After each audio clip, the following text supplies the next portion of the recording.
बिहार जो है नाम, सबसे पहले नाम पे आते हैं। बिहार नाम जो बिहार का पड़ा है वो बिहार से पड़ा है। किससे पड़ा है?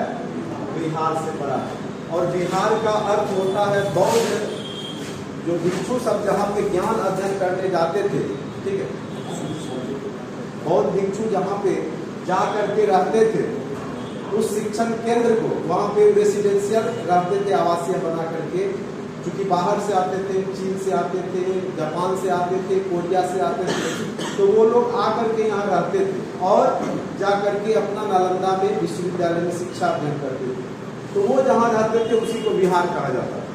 तो आगे चल करके यही बिहार का अभ्रसित रूप क्या हो गया? बिहार हो गया। ठीक है, अगर ऐतिहासिक स्ट्रक्चर में जाइएगा तो बिहार का स्थापना जो है किससे अलग होकर के हुआ है? तो बंगाल से अलग होकर के हुआ है। 1911 में, दिसंबर 1911 में बंगाल से एक अलग राज्य बनाने की घोषणा की गई थी दिल्ली दरबार में कि बंगाल से अलग होकर के बिहार बनेगा। ठीक है, 22 मार्च को यह कागजी काम हो चुका था। यानी 22 मार्च 1912 को तब हो गया था कि एक बिहार, ऐसे सिर्फ घोषणा हुआ, मुंह से बोल दी। मुंह से अगर कोई बोल दिया तो उसका वैल्यू नहीं है, उसको लिखित रूप देना पड़ता है। तो लिखित रूप से 22 मार्च 1912 को जो है बिहार एक अलग राज्य बनाने की घोषणा की गई लिखित रूप से। और 1 अप्रैल 1912 को गठित कर दिया गया एक बिहार नया राज्य। इसीलिए तीनों डेट महत्वपूर्ण है। दिल्ली दरबार में घोषणा कब हुई कि बिहार एक अलग राज्य बनेगा? 1911 में, दिसंबर 1911। 22 मार्च को कागजी रूप, कागजात बन के तैयार हो गया कि बिहार एक राज्य बनेगा। ठीक है, और उसका मूर्त रूप 1 अप्रैल 1912 को बिहार एक राज्य बना, बंगाल से अलग हो गया। ठीक है, फिर आगे चलकर के क्या हुआ कि पहले क्या था कि झारखंड, इसके बगल में जो झारखंड है, झारखंड, उड़ीसा और ये बिहार, ये तीनों बिहार ही कहलाते थे। लेकिन 1936 ईस्वी में 1 अप्रैल 1936 को उड़ीसा एक अलग राज्य बना। तो ये क्वेश्चन कई बार पूछा है कि बिहार से अलग होकर के उड़ीसा कब एक नया राज्य बना? तो वह टाइम कौन सा था? 1936, 1 अप्रैल 1936। 1 अप्रैल ऐसे मूर्ख दिवस में होता है नहीं, लेकिन बिहार के संदर्भ में बहुत ही महत्वपूर्ण दिवस के रूप में जाना जाता है। 1 अप्रैल 1936 को उड़ीसा एक अलग राज्य बना। फिर आगे चल करके 15 नवंबर, वह कौन सा डेट है? 15 नवंबर 2000 ईस्वी को झारखंड एक नया राज्य बना। किससे अलग होकर के? बिहार से ही अलग होकर। ठीक है, 60% पार्ट बिहार में रहा और लगभग 40% पार्ट कहाँ चला गया बिहार का? झारखंड में चला गया। लेकिन अगर खनिज संपदा का देखिएगा तो लगभग 96% झारखंड चला गया और 4% ही बिहार। ठीक है, तो ये तो इसका स्ट्रक्चर समझ गए, कब कौन सा राज्य अलग होकर के बना। यहाँ तक नहीं तो कोई दिक्कत भी है? चलिए, अब इसकी चौहद्दी हम देखेंगे। सबसे पहले कोई भी चीज हम जानते हैं तो उसका चौहद्दी जानते हैं। तो इसमें देखिए टोटल कितने जिले हैं? 38 जिले। टोटल जिला की संख्या कितनी है? 38। अंतिमा जिला कौन सा है? अरवल। अंतिमा जिला कौन सा है? अरवल। टोटल जिलों की संख्या कितनी है? 38। ठीक है, अब देखिए कितना जिला किधर से है। सबसे पहले उत्तर में अगर आप देखिएगा, अगर आप पूरा भारत का मैप देखिएगा, भारत का मैप के हिसाब से तो बिहार यहाँ पर है, थोड़ा ऊपर। ठीक है, यहाँ पे बिहार है और इधर आपका क्या है? नेपाल है। और इधर आपका उत्तर प्रदेश है, इधर आपका बंगाल है, पश्चिम बंगाल। पश्चिम बंगाल और नीचे क्या है? झारखंड। और यही चीज इसको डिस्क्राइब यहाँ पे एक्सप्लेन कीजिएगा तो ये। ठीक है, अब आ जाते हैं कि इसकी चौहद्दी क्या है। तो उत्तर में क्या है? जब भी हम मैप बनाते हैं तो ऊपर में उत्तर लिखते हैं, नीचे में दक्षिण, दाएं साइड पूर्व, बाएं साइड पश्चिम। उत्तर में क्या है? नेपाल। दक्षिण में क्या है? झारखंड है। पूर्व में क्या है? पश्चिम बंगाल है। और पश्चिम में क्या है? उत्तर प्रदेश। हो गया। और इसकी अवस्थिति अक्षांशीय और देशांतरीय स्तर भी आपको पूछ दिया जाएगा कि अक्षांशीय विस्तार कितना से कितना है और देशांतरीय विस्तार कितना से कितना है। अक्षांश भी बताया कि अक्षांश रेखा जो विस्वत रेखा के समानांतर पैरेलल जो रेखा खींची जाती है उसको क्या बोलते हैं? अक्षांश रेखा। ठीक है। और देशांतर रेखा जो प्रधान यमोत्तर रेखा जो कि दिल्ली लंदन के ग्रीनविच से जाती है उसके समानांतर जो रेखा खींची जाती है उसको देशांतर रेखा कहते हैं। ठीक है। तो अक्षांशीय विस्तार यानी इधर से इधर कितना से कितना डिग्री है? तो 24 डिग्री लगभग कितना है? 10 मिनट से 27 डिग्री 20 मिनट। ठीक है। इतना याद रखिएगा। तो अंतिम में यही होगा आपका 24 डिग्री, हाँ 24 20 से 27, सॉरी 24 20 से ये याद 24 से 27 से याद रखता है। 24 20 से लेके 27 क्या है? 27 31। ये आपका क्या है? अक्षांशीय विस्तार। देशांतरीय विस्तार जो है वर्टिकली वो कितना से 83 से 88, जनरली हम लोग ऐसे याद रखते हैं। यानी इधर से इधर आपका जो देशांतरीय विस्तार है वो कितना डिग्री से कितना डिग्री तक है? तो 83 डिग्री 19 मिनट। ज्यादा उसके आगे वाला सेकेंड याद रखने की जरूरत नहीं। 83 डिग्री 19 मिनट से लेकर के 88 डिग्री कितना तक है आपका? 17 मिनट। 88 degree 17 minute. ठीक है। अब आपका लंबाई पूछ सकता है। क्या पूछ सकता है? लंबाई और चौड़ाई कितना है। तो ये जो इधर से इधर जो है आपका टोटल किलोमीटर कितना है? ये आपका 200 कितना है?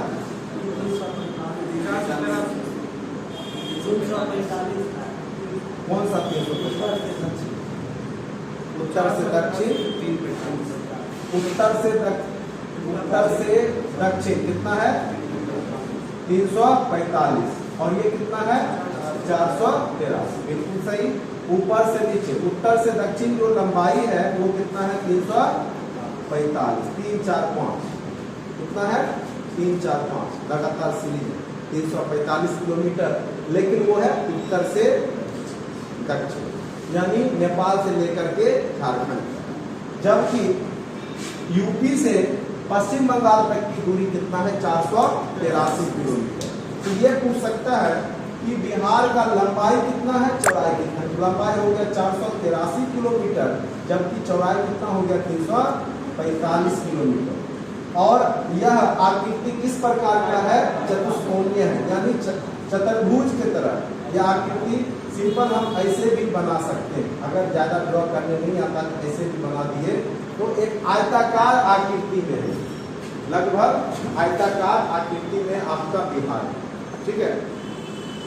अब देखिए यहाँ पे किसी को दिक्कत नहीं, यानी इधर से इधर ज्यादा है, इधर से इधर 483 है और नेपाल से नीचे झारखंड तक का दूरी मात्र 345 किलोमीटर। ये भी आपको कई बार पूछ सकता है।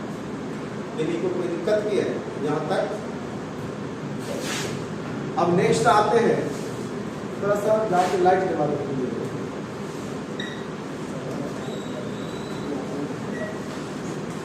अब आते हैं कि नेपाल के साथ कितना जिला और झारखंड के साथ कितना जिला और यूपी के साथ कितना जिला और पश्चिम बंगाल के साथ कितना जिला टच करता है। ये भी क्वेश्चंस आपको पूछा जा सकता है।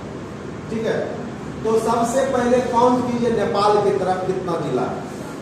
1 2 3 4 5 6 7 टोटल नेपाल और बिहार के बॉर्डर पे बिहार के कितना जिले हैं? 7 जिले। कितने जिले हैं? 7 जिला। तो इक्वल टू 7 जिला भी कर दीजिए नेपाल के बॉर्डर पे, क्योंकि ये पूछ सकता है। और याद रखना है सबसे पश्चिम में कौन सा है? इधर पश्चिम चंपारण। ठीक है। उसके बाद पूर्वी चंपारण, उसके बाद सीतामढ़ी, उसके बाद मधुबनी, उसके बाद सुपौल, उसके बाद अररिया, उसके बाद किशनगंज। याद हो गया। सबसे पहले पश्चिम चंपारण आपको बताए थे जो सबसे बड़ा जिला है क्षेत्रफल की दृष्टि से, जनसंख्या से पटना और क्षेत्रफल में पश्चिम चंपारण। ठीक है। यहीं पे वाल्मीकि वन्य जीव अभ्यारण्य भी है और सबसे ज्यादा शेड्यूल्ड टेरिटरी और एससी नहीं, एससी गया में है और शेड्यूल्ड टेरिटरी सबसे ज्यादा जनजाति लोग पश्चिम चंपारण, ठीक है। पूर्वी चंपारण का एक प्रमुख शहर मोतिहारी है, जो कि गांधी जी का नहीं कर्म स्थल बनता है मोतिहारी। तो याद रखना है पूर्वी चंपारण, पश्चिम चंपारण, उसके बाद आपका सीता मैया की नगरी सीतामढ़ी, नहीं जानकी, माँ जानकी का नगरी है ये सीतामढ़ी, नेपाल बॉर्डर पे है। उसके बाद मधुबनी, उसके बाद सुपौल, अररिया और किशनगंज। सबसे ज्यादा वर्षा आपके बिहार में इसी क्षेत्र में पड़ेगा, क्योंकि यह हिमालयन रेंज है। ये सारे क्या है, साइड से आपका क्या है, हिमालय पर्वत श्रेणी, ठीक है। और यहाँ पे आपका शिवालिक पर्वत श्रेणी। चलिए, तो सबसे पहले हमारा जो नेपाल के बॉर्डर पे कितना टोटल जिला है, ये याद रखना है 7।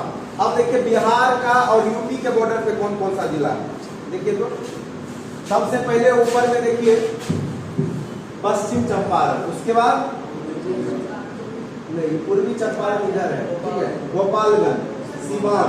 तो 1 2 3 4 5 6 7 होगा, पूर्वी चंपारण भी होगा। हाँ सारण है, सारण है, ये सारण देखिए 1 2 3 4 5 6 7 पूर्वी चंपारण भी बाउंड्री ले रहा है, ठीक है। यूपी के साथ जो है टोटल 7 ही है, 1 2 3 4 5 6 7 टोटल 7 ही है। और वो कौन कौन सा है, सबसे पहले आपका कैमूर है, उसके बाद ये रोहतास नहीं है, कैमूर जो है ये बक्सर है, ये बक्सर है 1 2, उसके बाद भोजपुर थोड़ा सा टच कर रहा है ये बीच में, ठीक है, 3 भोजपुर हो गया, 3 सारण हो गया, 4 5 गोपालगंज और पश्चिम चंपारण, पूर्वी चंपारण नहीं, ठीक है। तो टोटल 7 जिला है, टोटल 7 जिला है। कौन कौन से, कैमूर है, बक्सर है, ठीक है, सारण है, उसके बाद आपका सिवान है, गोपालगंज है और पश्चिम चंपारण, टोटल 7 ही। क्या हो फिर से रिपीट करें, 1 हो गया पश्चिम चंपारण, 2 हो गया गोपालगंज, 3 हो गया सिवान, 4 हो गया सारण, 5 हो गया आपका बक्सर, ठीक है, और 6 भोजपुर भी टच करता है, ठीक है, इधर से है तो 6। और उसके बाद आपका जो है और ये हो गया आपका 7। फिर से कैमूर बक्सर 2 भोजपुर 3 सारण 4 सिवान 5 गोपालगंज 6 पश्चिम चंपारण 7। टोटल 7 जिला ही आपके यूपी बॉर्डर को शेयर करता है। ये डायरेक्ट क्वेश्चन पूछा जा सकता है, ठीक है, कि कितने जिले यूपी बॉर्डर को शेयर करते हैं। तो 7 हो गया। 3 करता है पश्चिम बंगाल का, बस किशनगंज, पूर्णिया और कटिहार। अगर पूछे क्वेश्चन में सबसे पूर्वी जिला कौन सा है, तो किशनगंज। सबसे पूर्वी कौन सा है, किशनगंज, ठीक है। और यहाँ पे देखिए कटिहार, पूर्णिया, किशनगंज, ये आपके पश्चिम बंगाल के बॉर्डर को शेयर करते हैं, मात्र 3 जिला। बाद बाकी जो है वो आपके झारखंड से है। कौन कौन सा, 1 2 3 4 5 6 7 और 8 जिला जो है झारखंड के बॉर्डर को शेयर करते हैं। कितने जिला, 8। याद हो गया। तो सबसे ऊपर में कितना जिला है, 7। इधर भी कितना है, 7। इधर है 8, इधर है 3। याद रहेगा, भूलेंगे नहीं। और इधर का जिला जो भी होगा, खनिज संपदा किधर होगा, सिर्फ दक्षिण बिहार में होगा, ठीक है। कैमूर, रोहतास, औरंगाबाद, गया, नवादा, जमुई, बांका, भागलपुर, यहीं पे खनिज नहीं होगा इधर। अब देखिए भौगोलिक दृष्टिकोण से इसको मेन रूप से 3 भागों में बांटा गया। कितने भागों में, 3 भागों में। सबसे पहला भाग है हिमालय वाला पार्ट, जो शिवालिक पहाड़ है, पश्चिम चंपारण के बॉर्डर का एरिया, वो वहां पे पहाड़ है, तो वो एक अलग प्रकार का भौगोलिक हो गया। एक दूसरा हो गया मैदानी भाग, गंगा का मैदानी भाग, क्योंकि बीचों बीच गंगा नदी आई है, बीचों बीच गंगा नदी है, ठीक है। तो ये वाला पार्ट और ये वाला पार्ट नीचे वाला उत्तर बिहार और दक्षिण बिहार का मैदानी भाग। और तीसरा पार्ट होता है छोटा नागपुर का पठारी भाग। तीसरा पार्ट क्या है? छोटा नागपुर का पठारी भाग। ये 3 भाग में मुख्यतः हम भौगोलिक स्ट्रक्चर को, इसके आकृति को बांटते हैं। ठीक है, अब इसके अंदर जो है प्लेट भी रहता है, क्योंकि पृथ्वी के अंदर अलग अलग प्लेट है और वो अलग अलग नाम से जाना जाता है। ठीक है, जैसे अब यहाँ पे है जो पहाड़ी है कैमूर के साइड में, तो वो विंध्य आपको बताए थे तभी और भी जब पढ़ा रहे थे, तो विंध्य समूह की चट्टानें यहाँ पे, इस समूह की, क्योंकि विंध्याचल का नाम सुने हो। ठीक है, ये आपका एमपी में पड़ता है, अमरकंटक की पहाड़ी, विंध्याचल पर्वत, ये सब सुने होंगे विंध्य। तो वो का अंश आता है कैमूर रोहतास में विंध्याचल, तो विंध्य समूह की चट्टानें। ठीक, उसके बाद हिमालय का जो तराई वाला एरिया है, जो हिमालय का पार्ट है जहाँ पे, वह किस प्रकार की चट्टानें हैं? टर्शियरी कर्म की चट्टानें। क्योंकि आपने एक युग पढ़ा होगा या ज्योग्राफी में नहीं पढ़ा होगा, टर्शियरी युग है जब हिमालय बना था। कहा जाता है जो आज का जो हिमालय है ना, तभी टेथिस नाम का सागर हुआ करता था। और आज जो बना है आपका हिमालय, वो टेथिस सागर से ही कभी क्या हुआ होगा? भूकंप आया होगा, भूचाल आया होगा, कुछ भी आया होगा। जो समुद्र है अभी अंदर में मान के चले प्लेट है, तो 2 प्लेट है, दोनों आपस में टकराएगा तो बीच में क्या होगा? निकल जाएगा नीचे वाला। क्योंकि आप जानते होंगे कि पृथ्वी के अंदर का स्ट्रक्चर क्या है? बिल्कुल द्रव अवस्था में है और सारे प्लेट क्या होते हैं? तैरते रहते। भूकंप क्यों आते हैं? जब आपस में वो टकराते हैं। कभी जोर से टकरा गए तो स्ट्रक्चर बिगाड़ देगा, और वहां पे अगर पानी भी है तो पानी नीचे चला जाएगा और वहां पे पहाड़ निकल जाएगा। और हिमालय जहाँ पे अभी पर्वत है, कभी वहां पे टेथिस नाम का महासागर हुआ करता है। तो ये चूंकि टर्सरी युग की बात है, इसलिए इसको हम टर्सरी कर्म की चट्टानें बोलते हैं। अगर पूछेगा कि पूर्वी चंपारण में की चट्टान जो है किस कर्म की चट्टानें होंगी, या पश्चिम चंपारण का, तो हिमालय वाला जो बॉर्डर वाला जो जिला होगा ना, उसकी चट्टानें क्या होगी? टर्सरी कर्म। ठीक है, और जो आपका इधर वाला जो होगा, औरंगाबाद, गया, नवादा, मुंगेर, ये सब धारवार कर्म की चट्टानें हैं। धारवार कर्म की चट्टानें हैं। ठीक है, और जो बीच वाला गंगा का मैदानी पार्ट है, छोटा छोटा चट्टान है, वो क्वाटरनरी चट्टानें हैं। किस प्रकार की चट्टानें हैं? क्वाटरनरी कर्म की चट्टानें।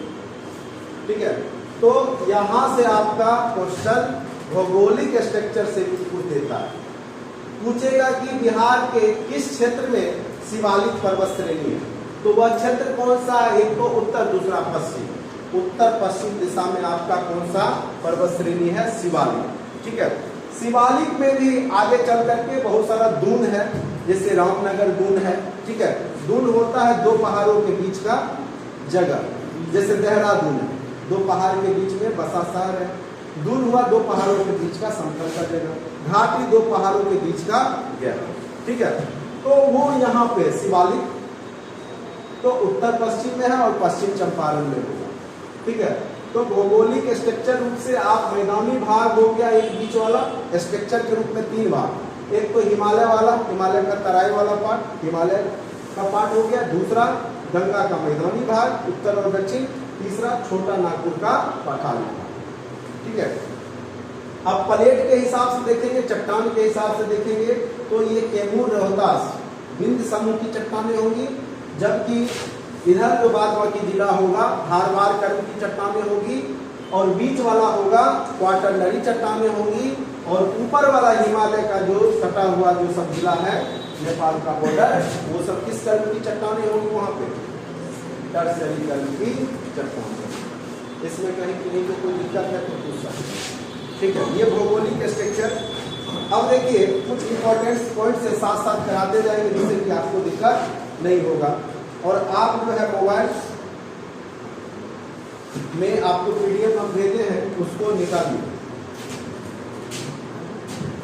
पीडीएफ निकालिए। बिहार स्पेशल का आज गया होगा, सबसे पहले भौगोलिक स्ट्रक्चर को ही हम चर्चा करेंगे, उसके बाद ही कोई चीज का चर्चा करेंगे, ठीक है। आप देख पा रहे होंगे जो पेज नंबर 45 में है, उसमें यहाँ पे लिखा हुआ है, जो चीज अभी आपको हम समझाए हैं वही चीज यहाँ पे लिखा हुआ है। बिहार भारत के पूर्व में स्थित है। बिहार भारत की किस साइड में है? ये उत्तर है, ये दक्षिण है, ये पश्चिम है, ये पूरब है। बिहार किस साइड में है? भारत के पूरब के साइड। उसके बाद है इसके उत्तर में नेपाल है, पूरब में पश्चिम बंगाल, पश्चिम में उत्तर प्रदेश और दक्षिण में कौन सा जिला है? झारखंड है। यही सब चीज लिखा हुआ है। बाकी सारे जिला के नाम उसने क्रमवार लिख दिया है। 1 2 3 4 5 6 7 जिला आपका नेपाल के साथ है, हमने भी 7 दर्शा दिया। उसके बाद उत्तर प्रदेश के साथ देख लीजिए कितना, 1 2 3 4 5 6 7, हमने भी उत्तर प्रदेश के साथ 7 को दर्शा दिया। और 8 जिला देखिए, 1 2 3 4 5 6 7 8, ठीक है। ये झारखंड के साथ है तो हमने इसको भी दिखा दिया। और किशनगंज, पूर्णिया और कटिहार किसके साथ है? तो पश्चिम बंगाल। वही सब चीज इसमें लिखा हुआ है। उच्चावाच की दृष्टि से, यानी ऊंचाई की दृष्टि से बिहार को 3 भागों में बांटा गया है। पहला है आपका हिमालय की पर्वत पदीय क्षेत्र, यानी जो हिमालय का सटा हुआ पार्ट, तो ये सारी क्या है? हिमालय के सटे हुए पार्ट। किशनगंज में वर्षा क्यों ज्यादा हो? क्योंकि जो बंगाल की खाड़ी से जो मानसून आता है डायरेक्ट यहाँ पर्वत से टकरा करके भारी वर्षा करवा है, इसीलिए किशनगंज में सबसे ज्यादा वर्षा बिहार में होती है। अब देखिए इसमें बांट दिया गया है, सबसे पहले हिमालय का पर्वत पादीय क्षेत्र, दूसरा गंगा का मैदानी भाग और तीसरा दक्षिण का पठारी भाग। वही चीज हम भी बोल रहे, पठारी यानी छोटा नागपुर का पठारी, ठीक है। और टोटल इसका क्षेत्रफल अगर देखोगे तो 90,650 वर्ग किलोमीटर में फैला हुआ है, और जो कि जिसमें 96% पार्ट में आपका क्या है? मैदानी भाग है। बिहार राज्य को मुख्यतः 2 भू आकृतिक प्रदेशों में भी बांटा जा सकता है, एक गंगा का उत्तरी मैदानी भाग और दूसरा गंगा का दक्षिणी मैदानी भाग, ठीक है। उत्तरी गंगा मैदानी में पश्चिम से पूरब की ओर, उत्तरी गंगा मैदानी में क्या होता है? पश्चिम से पूरब की ओर, ठीक है, गंगा नदी प्रवाहित होती है। तो यहाँ पे गंगा नदी किधर से किधर प्रवाहित हो रही है? पश्चिम से पूरब की ओर। स्वाभाविक सी बात है, नहीं इधर से इधर ही जा रही है गंगा नदी, और इधर जाके आगे बंगाल की खाड़ी में गिरेगी बंगाल में, तो पश्चिम से पूरब की ओर जाएगी, ठीक है। और बाद बाकी जितनी भी नदियां होंगी उत्तर बिहार और दक्षिण बिहार की आकर के कहाँ मिल जाएगी? गंगा नदी में, ठीक है। तो थोड़ा सा नदियों के बारे में भी अब नेक्स्ट पॉइंट में हम लोग समझ लेंगे। ये आप लोग अच्छे से समझ गए, नहीं कोई दिक्कत है? एक बार अगर अच्छे से समझ जाइएगा तो कभी बिहार स्पेशल पे आपको गड़बड़ी नहीं होगा। और खास करके जब आप बिहार SI में बैठिएगा, बिहार दरोगा, Bihar police, BPSC, Bihar SSC, उसमें खूब गोरा के भाव में आपको जो है क्वेश्चन पूछे, बक्कू बार बार 30 क्वेश्चन बिहार स्पेशल, और मात्र 3 घंटा अगर ठीक से दिमाग अस्थिर करके समझ जाओगे ना, 30 में 25-26 तो जाएगा एकदम बिल्कुल सही, उसमें कोई शक नहीं, ठीक है। अब सब जिला को एक बार गौर से देख लो, कौन सा? कैमूर, रोहतास, औरंगाबाद, सबसे जो है आपका कम वर्षा वाला जिला कौन सा है? औरंगाबाद। सबसे कम वर्षा कहाँ पे होती है? औरंगाबाद। सबसे गर्म और सबसे ठंडा जिला गया। सबसे गर्म और ठंडा जिला कौन सा है? गया। ककोला जलप्रपात है नवादा में, आप नाम सुने हो। जमुई का भी नाम सुने हो, बांका भी नहीं, भागलपुर तो आप सुनते ही हैं, ठीक है। उसके बाद आप देखिएगा ये सारे, भागलपुर भी गंगा नदी के किनारे है, मुंगेर भी गंगा नदी के किनारे है, आपका बेगूसराय भी गंगा नदी, उत्तर और दक्षिण ये दोनों, पटना भी आपका गंगा नदी के किनारे बसा हुआ है, वैशाली भी आपका गंगा नदी के किनारे है। अब देखिए कुछ नदियां उत्तर भारत से आती है, नेपाल से आती है, और कुछ नदियां जो है छोटा नागपुर के पठार से आती है, अमरकंटक के पहाड़ से आती है, तो उसके बारे में चर्चा करते हैं।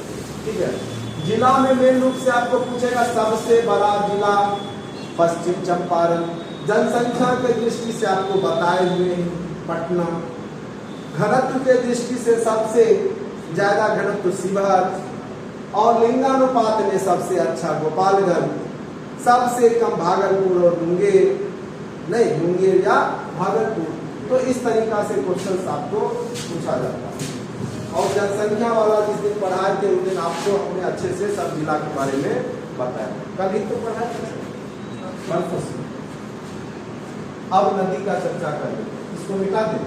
ये भौगोलिक स्ट्रक्चर सबको समझ में आ गया, कौन सा चट्टान कहाँ होगा, कितना पार्ट में है। अब मिट्टी का भी थोड़ा सा देख लोगे तो आपको अंदाजा लग जाएगा कि कहाँ पे कौन सी मिट्टी होगी। ठीक है, मिट्टी का इसमें थोड़ा सा चर्चा इसलिए कर देते हैं क्योंकि मैं बना हुआ फिर मिटाएंगे तो फिर ज्यादा परेशानी होगी। ठीक है, तो मिट्टी का थोड़ा सा हम चर्चा कर ही लें तो ज्यादा बेहतर होगा। अब देखिए, आप सिंपल सा समझ सकते हैं, जो इधर का मिट्टी होगा पहाड़ के एरिया का, वो क्या होगा, पर्वत पादीय मिट्टी होगा, और वो दलदली टाइप का मिट्टी होगा। किस टाइप का मिट्टी होगा, दलदली टाइप का मिट्टी होगा।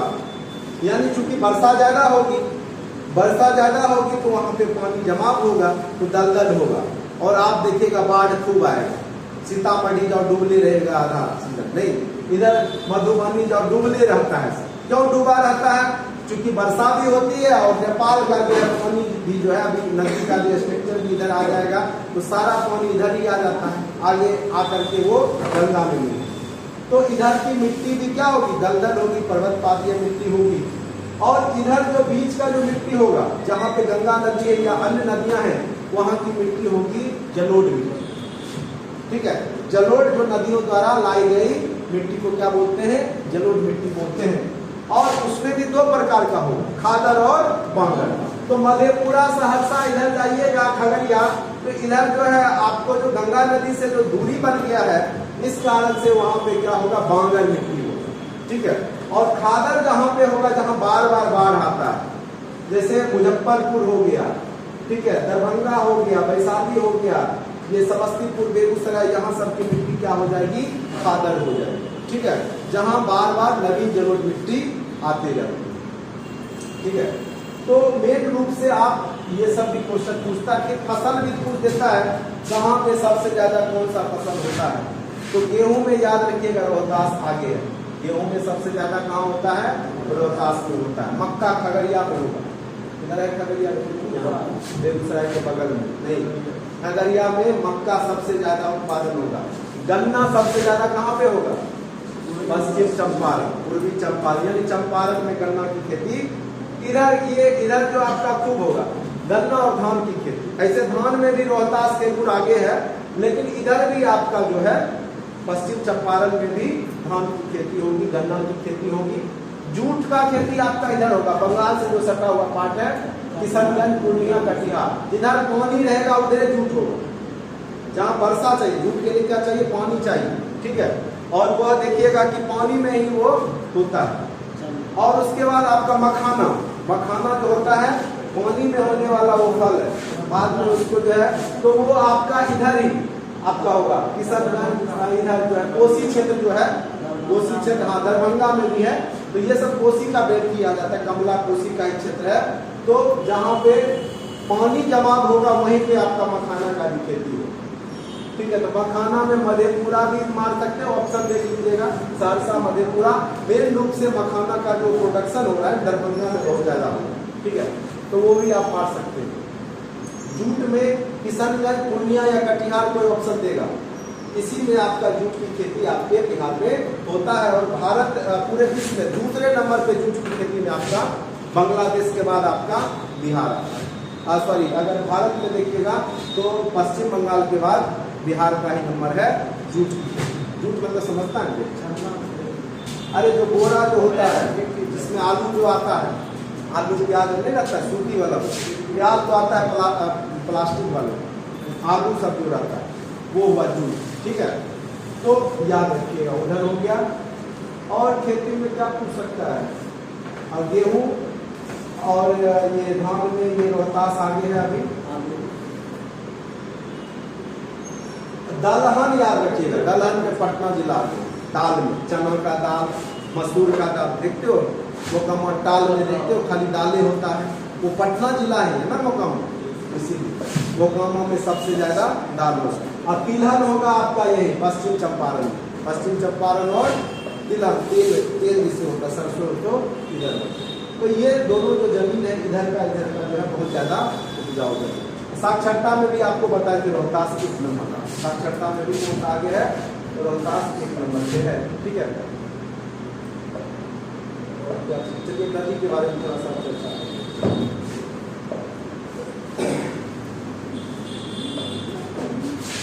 थोड़ा सा यहाँ पे देख लीजिए,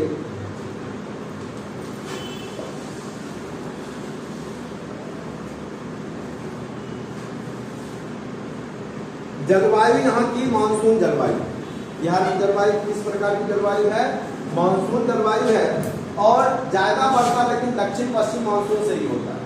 किशनगंज के एरिया में बंगाल की खाड़ी वाला से ज्यादा वर्षा होगा, जबकि और सब क्षेत्र में जो है बिहार में दक्षिण पश्चिम मानसून से ही सर्वाधिक वर्षा होती है। एवरेज औसतन वर्षा 112 सेंटीमीटर, रेन गेट पैमाने पे कितना है औसत वर्षा 112 सेंटीमीटर। सर्वाधिक वर्षा किशनगंज में होगा और सबसे कम वर्षा कहाँ पे होगा, औरंगाबाद। सबसे गर्म जिला गया होगा, ठीक है। चलिए अब आपको जो पेज भेजे उसको खोलिए।